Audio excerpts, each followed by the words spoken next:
Assalamualaikum warahmatullahi wabarakatuh. Salam sejahtera. Saya Sri Lestari Wahyuningrum atau biasa dipanggil Ayu saja. Saya pengajar ilmu politik di UPN Veteran Jakarta, tapi juga saat ini sedang menjadi Fulbright Visiting Scholar di Carr Center for Human Rights Policy di Harvard Kennedy School di Cambridge, Amerika Serikat.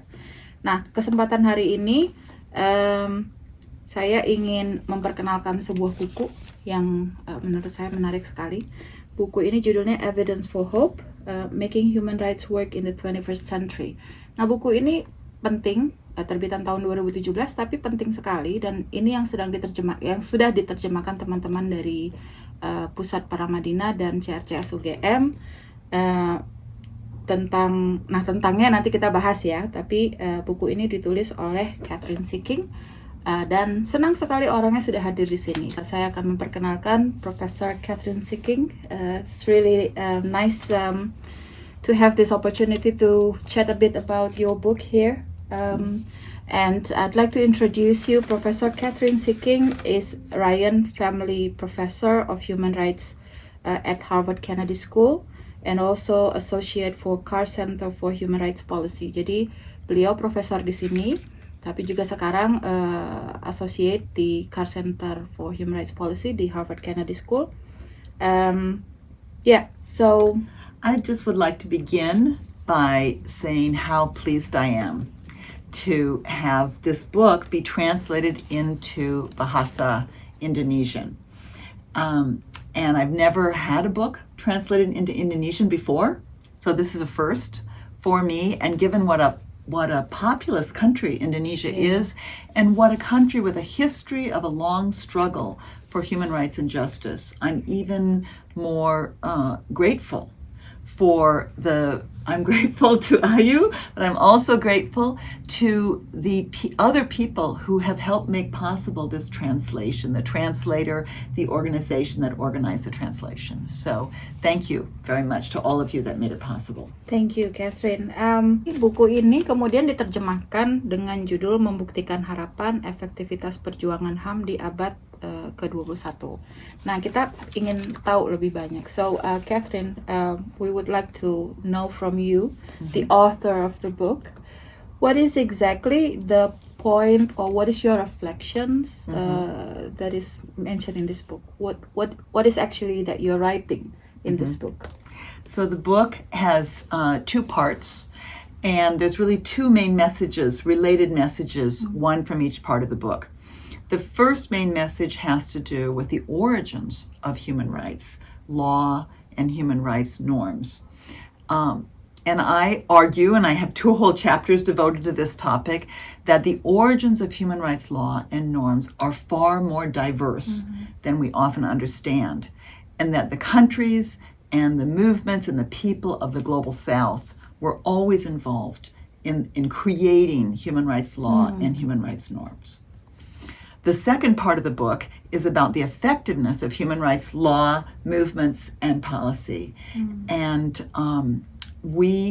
I show through my own research, but also through the research of many other scholars that I summarize, that human rights law and human rights movements have been far more effective than people often know.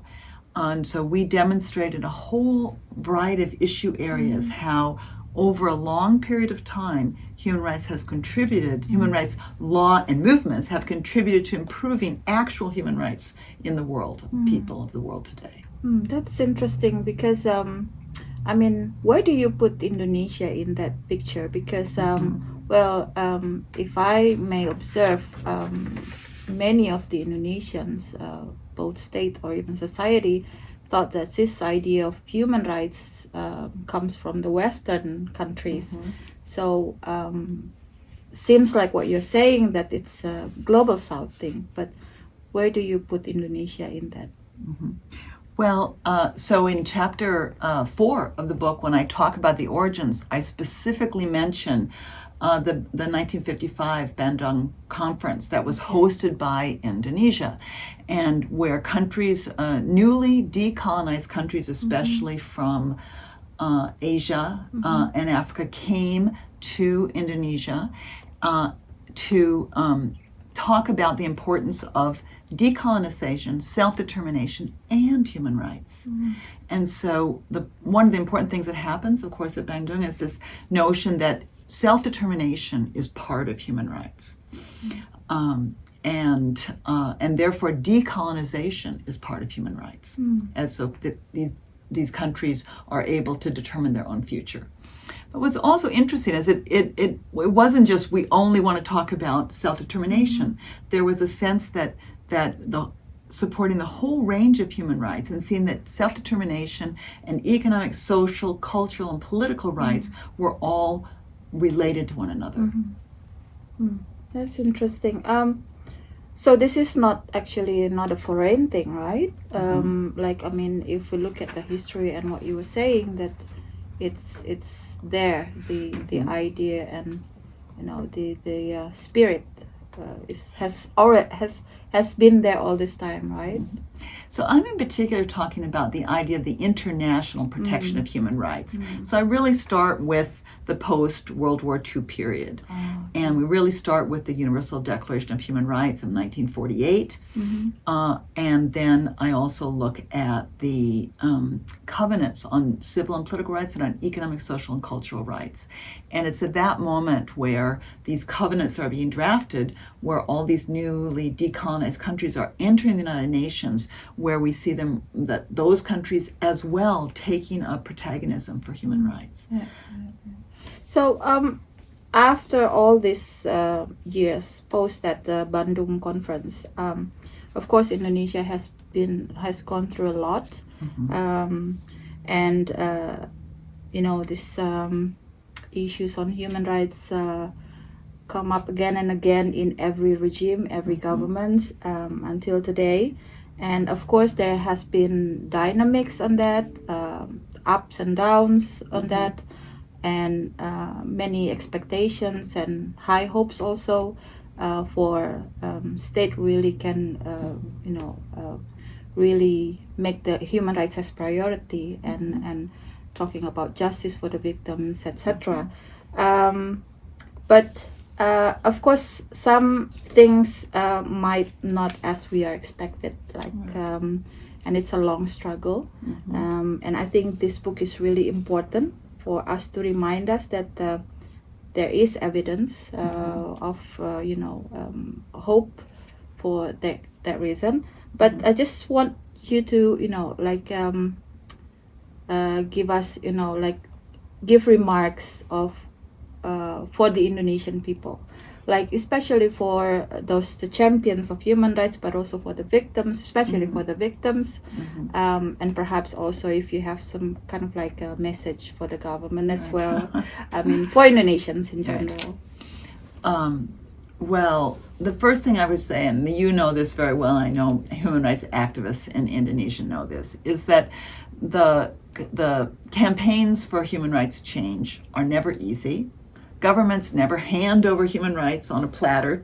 People have to struggle for human rights, and those struggles are long and difficult struggles. And so there's no part of the book where I try to minimize the fact that human rights changes because of struggle, and that struggle takes a long time. And it's very, very discouraging for people because we would like to see change happen more rapidly, right? So I really wrote the book because I talked to a lot of discouraged activists who, and I don't do, I talk about interviewing people in Egypt or Venezuela or other parts of the world where they feel like change is not happening. And so I don't try to tell people, oh, everything's okay. No, it was more saying, we know it's really hard in many countries. So I wanted to try to point to many examples in the world using sometimes data, using numbers to show that human rights change has been possible in many parts of the world. Because when you see some of the changes I have seen in Latin America in my lifetime, for example, when I was a graduate student getting my PhD, every country in Latin America was a dictatorship, except for just 3 of them. And now they're mostly democracies. They're democracies with trouble, struggling democracies, but it's a new world, how to struggle within these democracies for human rights. And so the point is to say to people that the struggle is important, that it makes a difference, that it's worth sustaining it over time, and that there are many examples in the world where such struggles have led to positive change. They don't meet our ideals, right? We still, and that's because it's a never-ending project. Human rights is a never-ending project to try to keep struggling for ideals.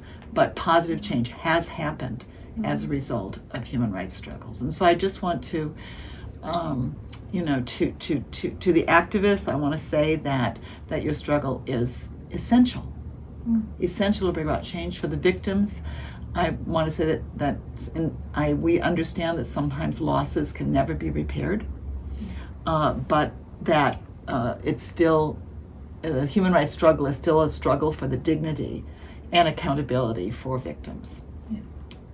And, to the Indonesian government, that they should not underestimate the power of the idea of human rights and the belief that people bring to this struggle.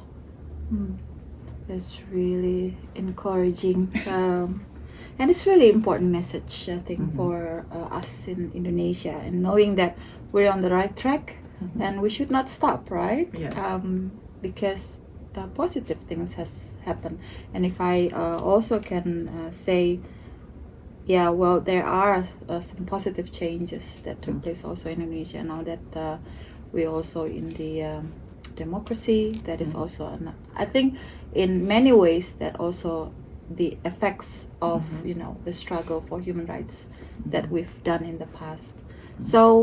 So I just want to say, and we're so happy to here at the Harvard Kennedy School and at the Carr Center to have you with us, because you are teaching us a lot about what's going on in Indonesia, and so it's been really great to have you as a member of our team here. Thank you so much. Thank you. It's a very an honor for me to be here, and teman-teman, saya juga dapat kesempatan menarik, bukunya dikasih oleh Kathryn dan dapat remarks dari Kathryn. To IU, with great admiration and appreciation for your work on transitional justice and human rights. Wow. Okay. So thank you again, Thank you. Kathryn. Thank Terima you for kasih. all your work. Terima kasih teman-teman.